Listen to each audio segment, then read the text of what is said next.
মা রাত মানে রাত না না রাত মানে রাত না রাত হচ্ছে ঘোড়া থাকে 2 হর্স থাকে হর্স গাড়িটাকে টানে বুঝেছো যেরকম ভগবান আগে রথ নিয়ে যেত না অর্জুন ঘোড়া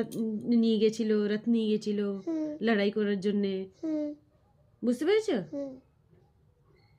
পিছনে গাড়ি মতন থাকে আর ঘোড়াটা টেনে নিয়ে যায় ওইটা হচ্ছে রথ বুঝেছো রথ যাত্রা হয়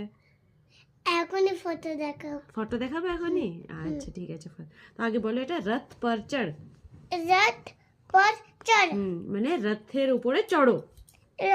রাতের উপরে চলো রাতের উপরে না রথের উপরে চড়ো রাতের উপরে চলো হ্যাঁ যেরকম আমরা বলি স্কুটির উপরে চড়ো স্কুটি পর চড় সাইকেল পর চড় ওইরকম করে রথ পর চড় গাড়িতে